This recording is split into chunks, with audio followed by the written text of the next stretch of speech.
Hello and welcome back to the channel. Amber here, and today I'll be going over some of my favorite theories and ideas about James S.A. Corey's new series, The Captives' War. If you'd like to boost this video, give it a like, and to not miss out on other content based on this series, make sure you're subscribed to the channel. You can find all of my social media links in the description, and I do have a Discord server if you're looking to connect with more readers and fans of the story. I'm really excited about the announcement that Prime Video has picked up the series for adaptation, and I'm really excited to be covering more as we start to learn more about what's going on with this adaptation.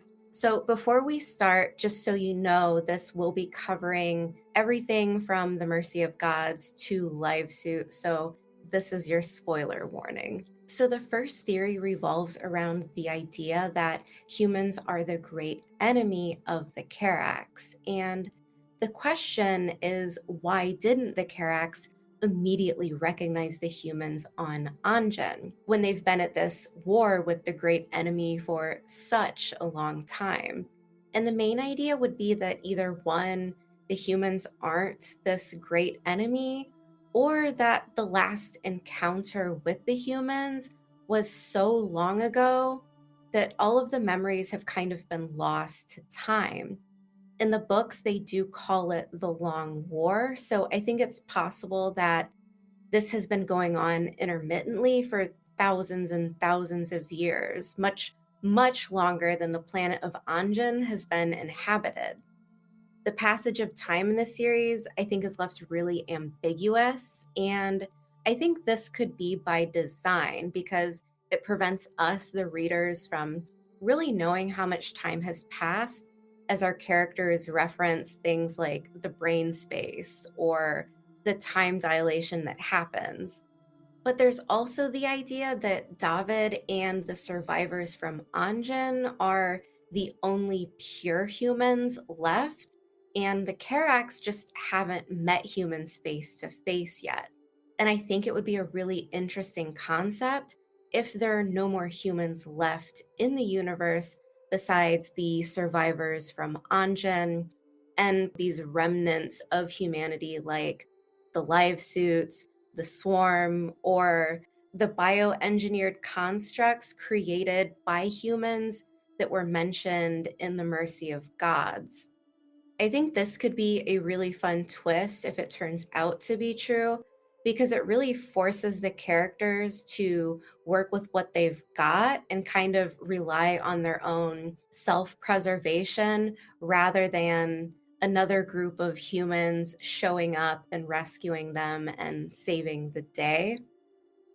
It's also really eerie if our humans come to learn that they are truly alone in the universe. And I think that kind of hits on some of the existential dread of the series because it brings in these questions like, who are we and how did we get here? What is our origin story? And I think that could be kind of cool coming in and being maybe a theme that's explored later on.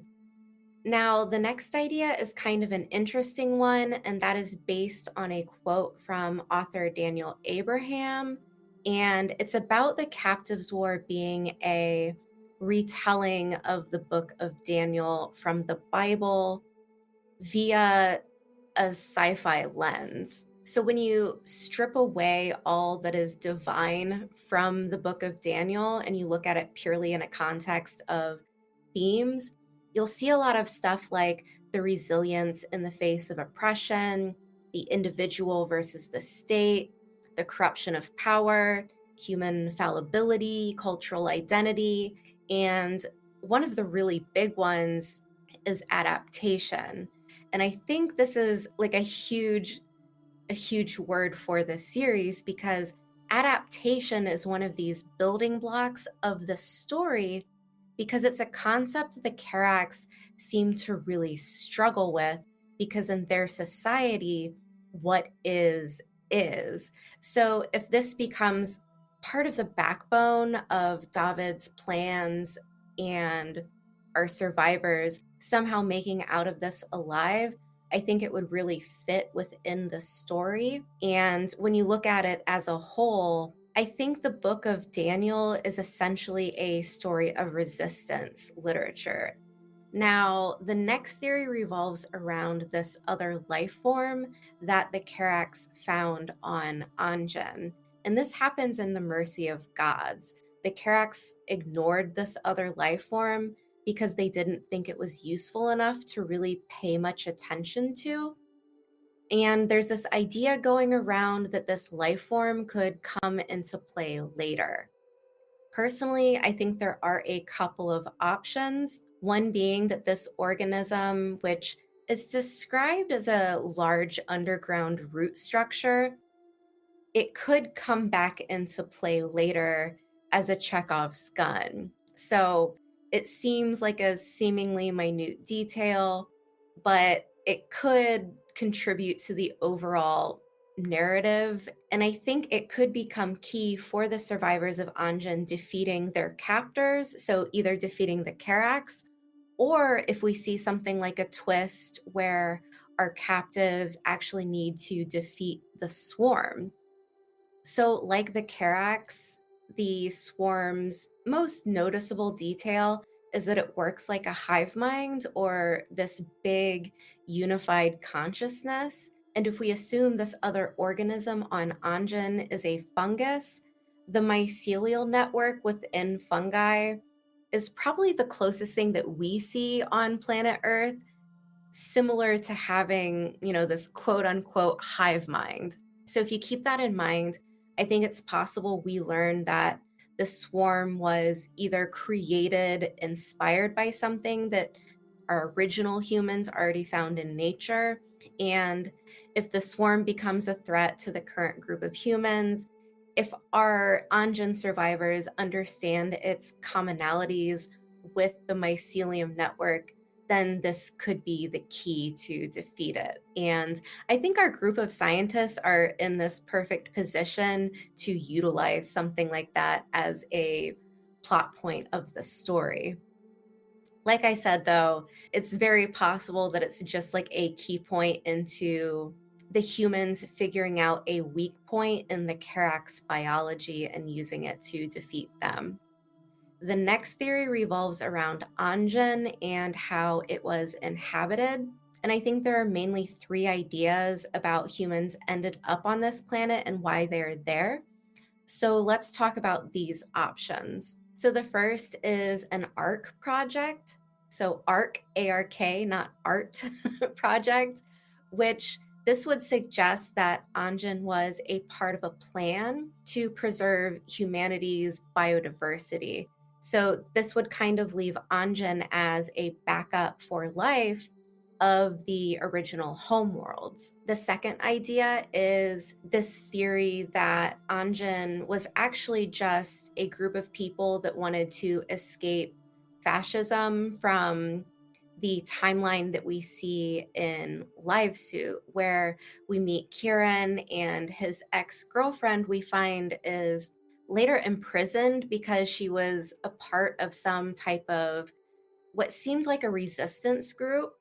And during his time on tour, the political landscape on these homeworlds is very tumultuous.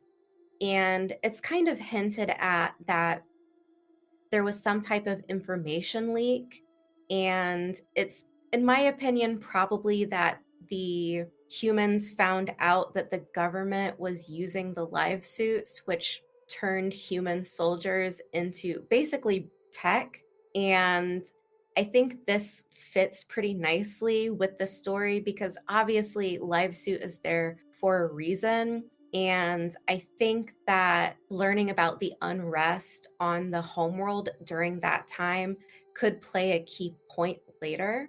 And then there's this last idea that Anjin was actually just left as bait for the Karax. So humans were intentionally placed on Anjin to kind of lure the Karax into this world as a part of a bigger strategy.